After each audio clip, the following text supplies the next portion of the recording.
How would it feel to have a thriving fitness business and have the freedom to enjoy life at the fullest? Well, that is exactly what the Trainer Revenue Multiplier Show is going to give you. My name is Mathew Park. This is Jaime Filer. Hey guys. And we are here to serve.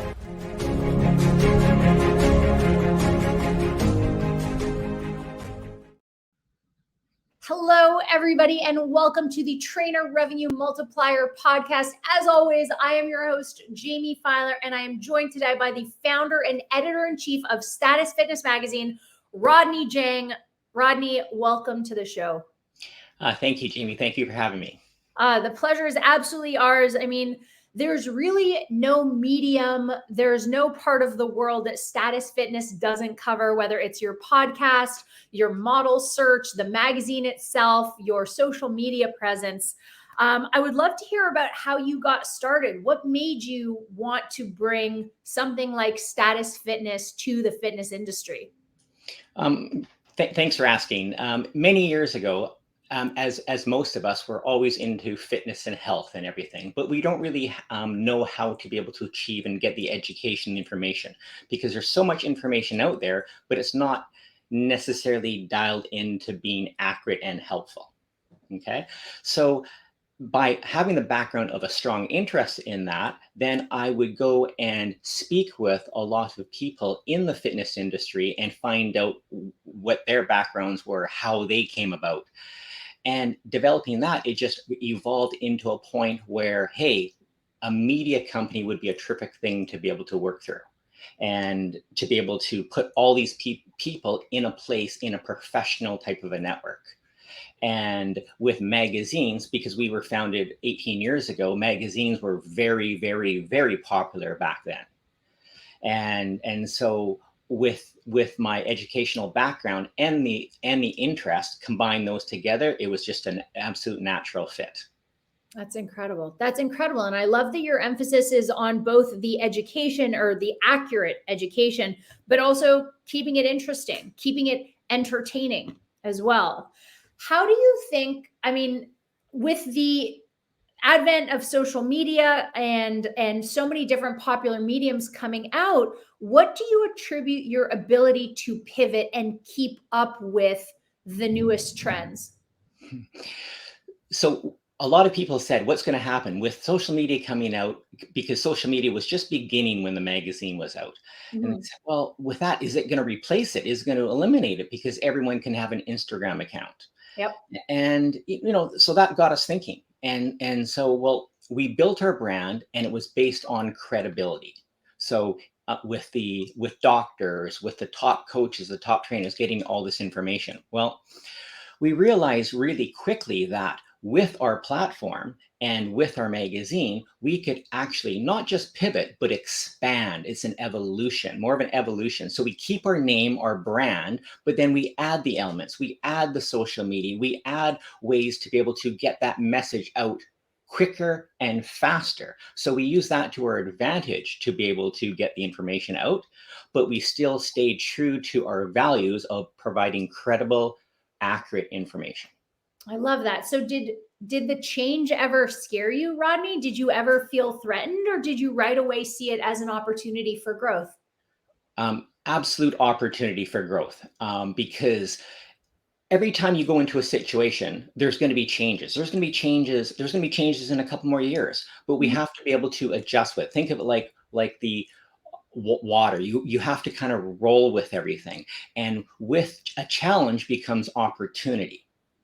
And with this opportunity of social media, we knew we could access many more people who don't even know about health and fitness, who don't know where to turn. And if we can connect and access these people, then we would be able to provide them with quality information. And our subscription level has gone up at a much higher trend because we access more people. I love that. I love that.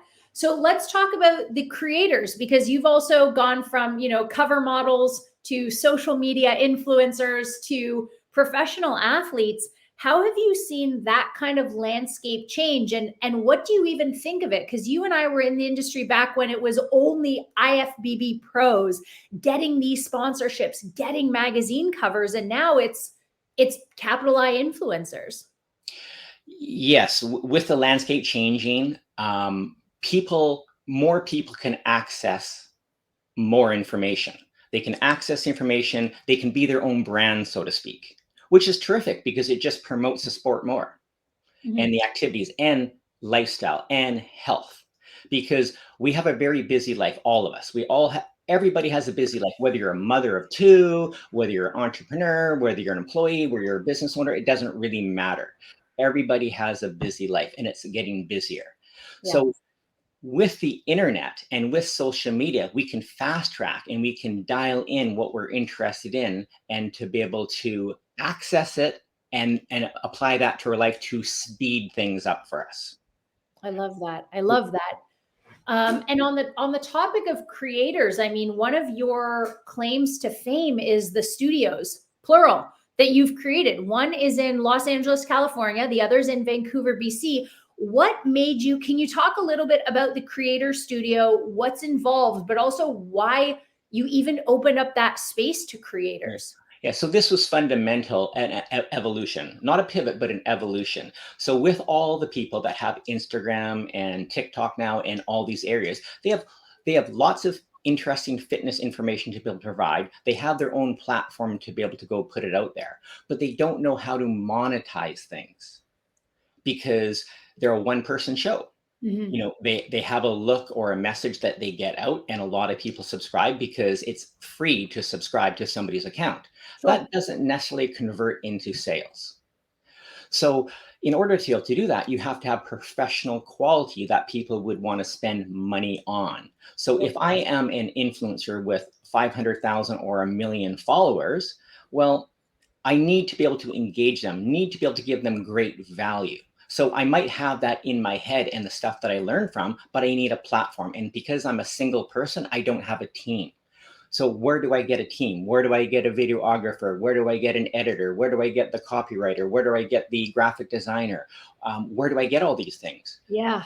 Well, we have a one-stop shop in order for these influencers to be able to come in with a fitness background to work with professional video editors and videographers and copywriters that have a fitness background. So we'll understand the language that the individual is speaking of. We combine those people together and it creates beautiful music, very easy to be able to be done. So the creator is great at creating, Yeah. but not the admin and putting those things together. That's what our team has been doing for 18 years.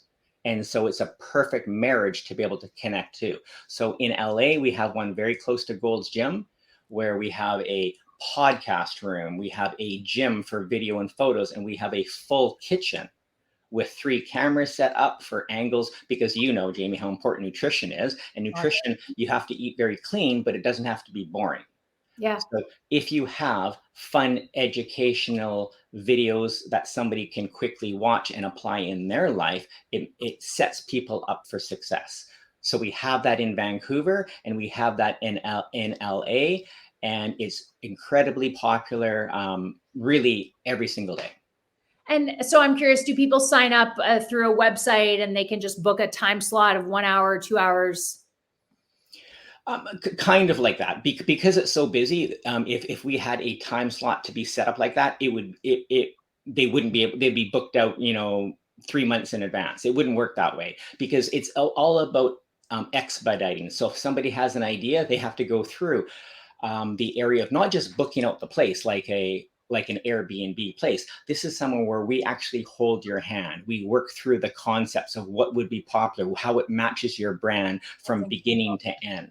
Yeah. And in order to be able to do that, we have lots of people that inquire, and it's word of mouth to be able to go through. People see a video of the studio, and then we get 30 leads immediately to be able to go through that area. So now that it's been around for several years, there's so many. We actually need a third studio.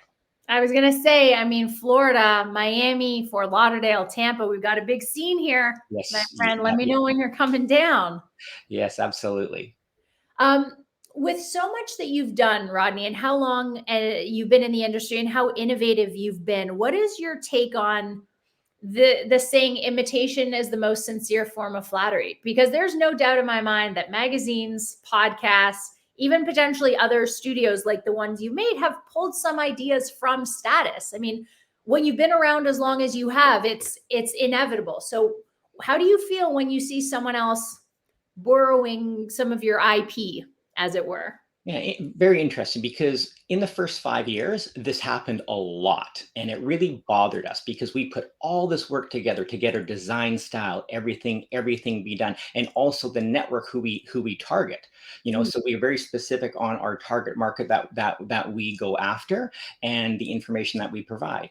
Well, we've had many people just replicate that, including another magazine would just replicate it and just kind of rip that off.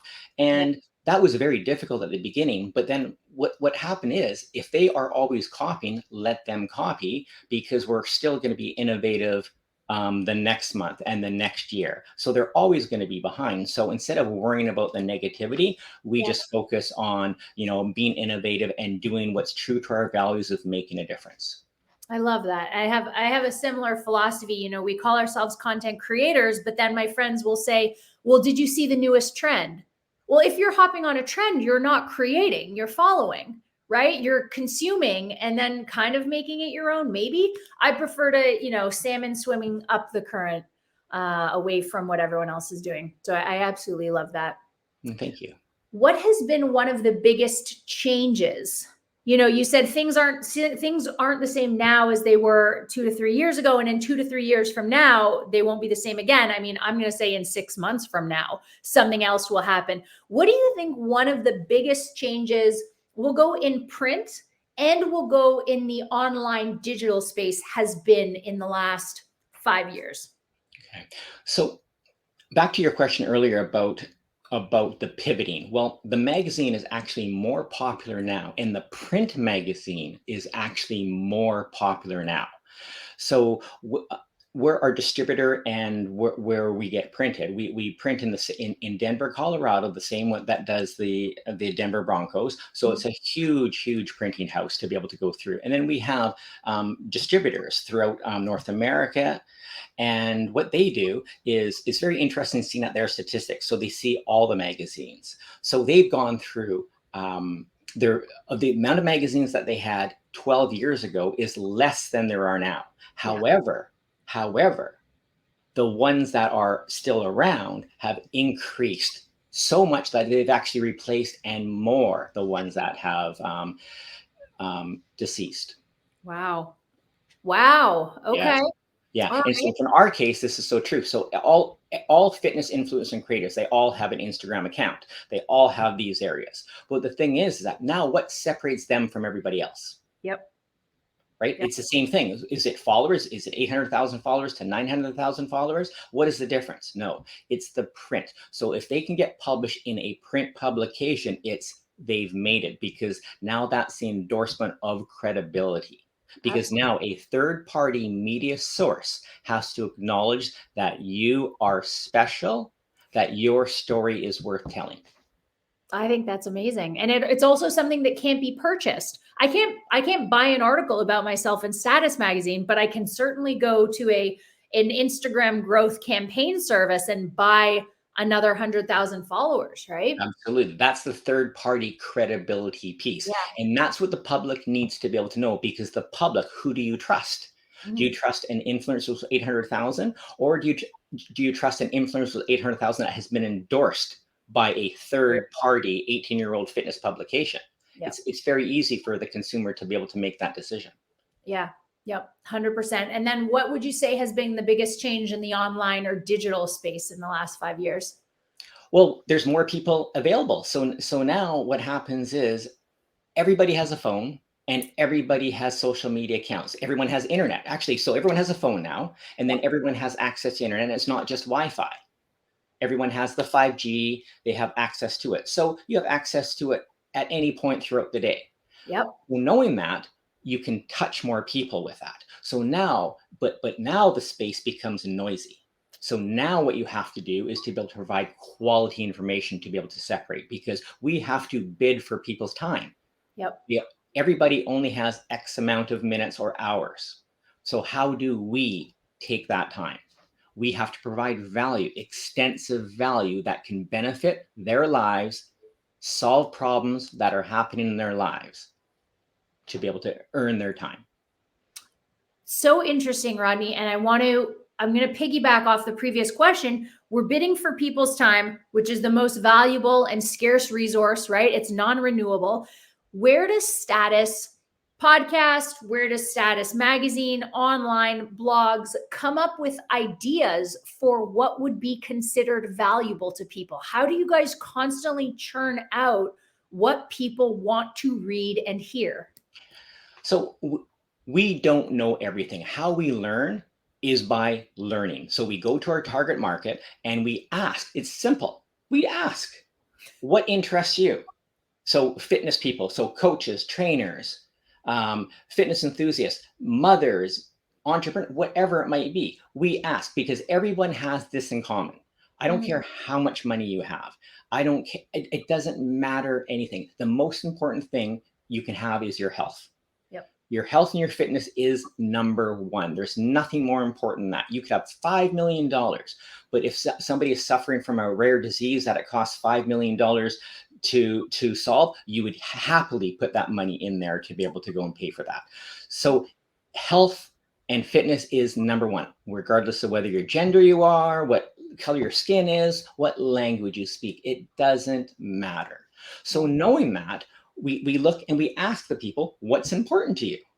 We know it's their health. So related to that, what do you want to be able to learn? So that could be weight loss. That could be feeling younger. That could be to be able to be more athletic. Maybe it's the parent or grandparent that wants to play with their kids or grandkids, but they don't feel like they can until they go on to a better nutrition, but they don't know how to do it because they've tried 20, 30, 40 different diets in the past and it's failed. So they've given up. Well, we want to be the hope. We want to be able to provide the information where it's very clear, very simple to be able to obtain. So how we get that information of what needs to be done is by asking. We have model search. We go to many different conferences, many shows, and we're out there interviewing people, not just experts, but everyday people. It's the combination of two to give us a full perspective. Once we have that perspective, our team goes and sits down, and then we get experts like yourself for interviews of how we can achieve those results by providing quality information in a program that can be provided to the individuals.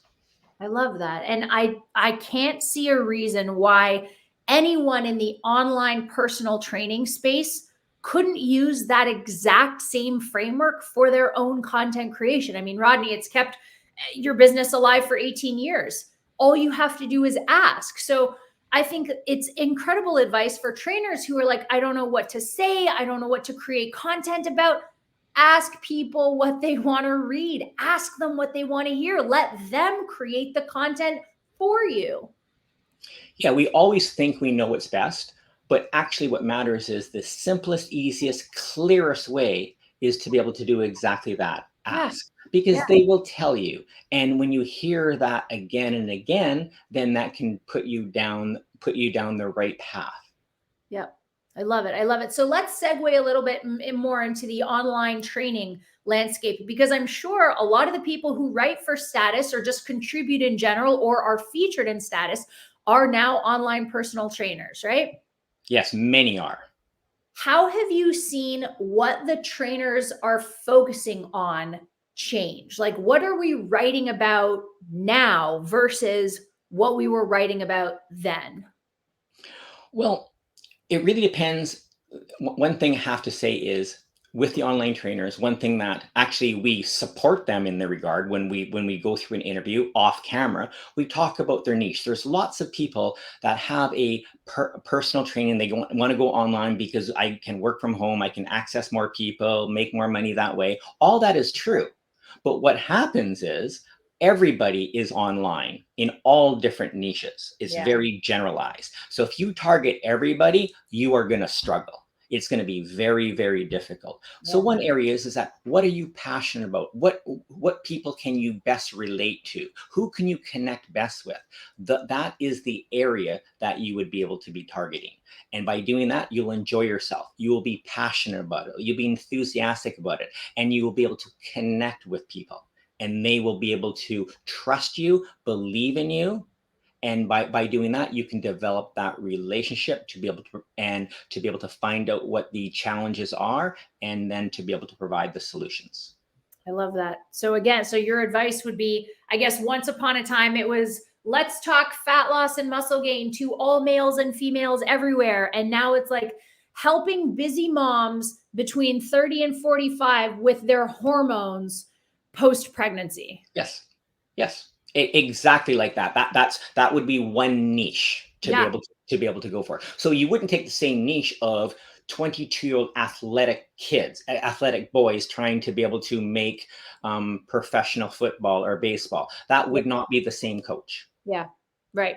Of course. Oh, I love that. I love that so much.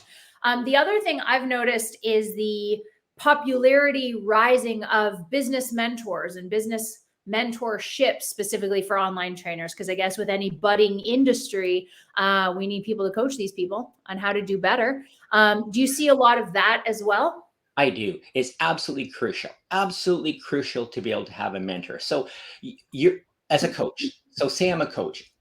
I love fitness. I'm a coach. I got my personal training certificate. Now I go work at a local gym. Now I do something online. Okay. It's very, very common. Yep. Okay. So I understand how to train people. I understand how to help people with the biomechanics. I understand the functionality of nutrition, nutrition, training, supplements, rest. I understand all that.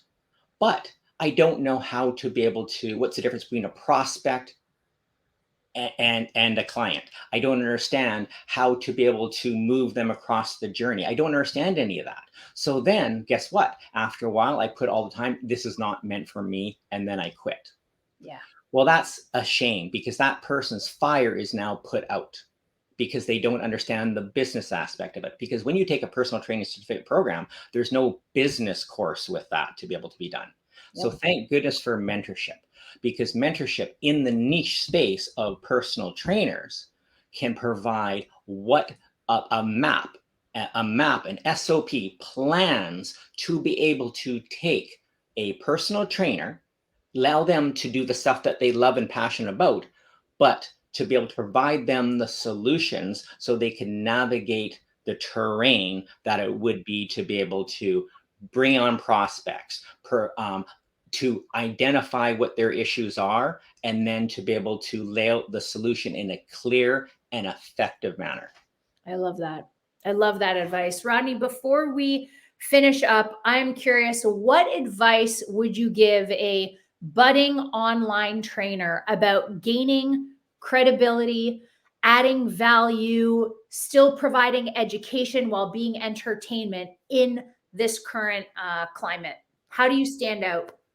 Well, the first things first, and I'm going to repeat it again, it's find your niche. Mm-hmm. Focus on the individual person. Like, no, don't throw spaghetti on the wall. Focus on something that you're passionate about, an area that you're passionate about, that you know would have help. Be the expert in the category. Okay. Yep. Then you build that trust. Once you build that trust, that client wants to work with you because they're seeing results. They're seeing that you care. They're seeing that you're empathetic, that they've seen that you're knowledgeable, that you're there for them. You're not distracted running after the next person. Then with that, the individual client, you develop that business relationship, and what they do is they tell all their friends who would be in their demographic, you got to use this person. You got to use this person. This person's changed my life. I'm suddenly happy. And that's what it's all about. Suddenly happy.